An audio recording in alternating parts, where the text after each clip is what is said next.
Congress President Rahul Gandhi has demanded that the government answer the questions being raised on the Rafale deal, accusing the Prime Minister of being directly involved of corruption and also questioning why India's Defence Minister was on a 3-day visit to France. Is that the ex-president of France, no less, has said India's Prime Minister is corrupt. Now the company that got the contract, number 2 executive, has said India's Prime Minister is corrupt. They are both saying that the Prime Minister of India has decided to give this contract. And by the way, it's pretty clear that there is a huge cover-up attempt going on. The media is being pressurized, media को दबाया जा रहा है, और हिंदुस्तान की रक्षा मंत्री France जा रही है. इससे साफ क्लियर मैसेज क्या हो सकता है?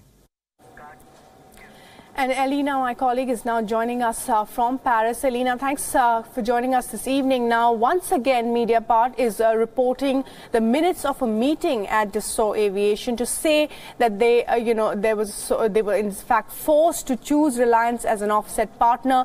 But both the government in France and Dassault have, of course, denied this. How is this being viewed in France?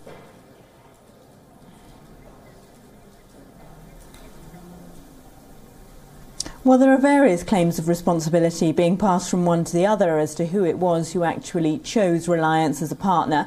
The minutes of that meeting released by Mediapart, as you say that according to a Dassault insider memo, they believed that doing that deal with Reliance, choosing them as a partner, was a compulsory part of the Rafale deal. The former French president, though, François Hollande, who was in office at the time, said a couple of weeks ago and has continued to say that Reliance Group was chosen as a partner by the Indian government and that the French government played no role in making that decision. He, of course, is trying to move himself personally away from this case because it is potentially very embarrassing for him. The Reliance Group in 2016 partially financed a film that was made by his actress girlfriend Julie Gaillet. So Hollande is very keen to establish that the Reliance Group had no reason to want to financially influence him. So he has insisted that it was the Indian government who suggested Reliance as a partner for Dassault, and then Dassault who made that final decision. But the Dassault Group said that it was an agreement made between the two governments and has then refused to give any further comment. Right. And also, of course, the other question is now the French government sources here are telling me that the whole offset clause has been misread and misrepresented. But how is that possible? And this is in so many ways, of course, as you said, corroborating what initially François Hollande had said.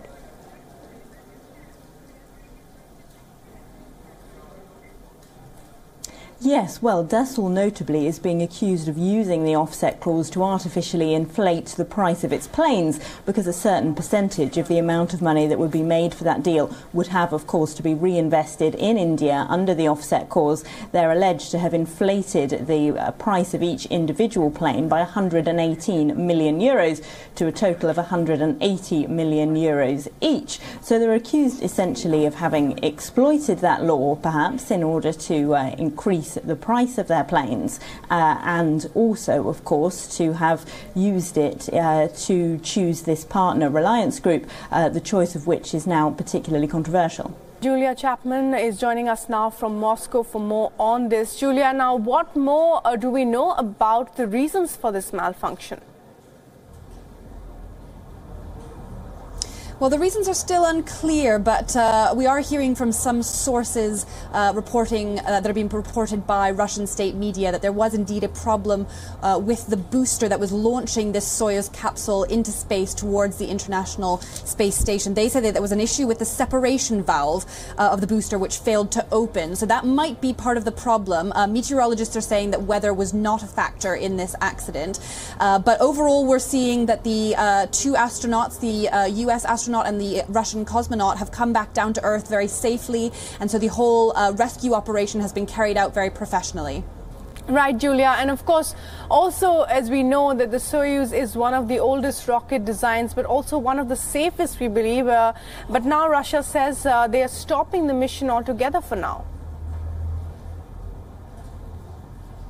They are indeed. That's while an investigation is ongoing. They are going to be halting any upcoming manned space flights while they figure out what went wrong on this particular occasion.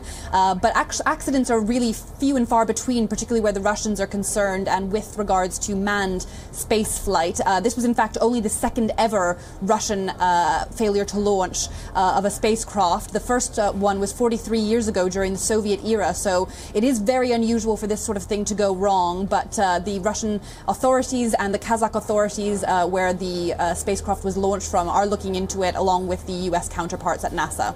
Following cues from the US markets, the Asian markets have plummeted as investors refocused on slowing global growth, rising bond yields and increasing trade tensions.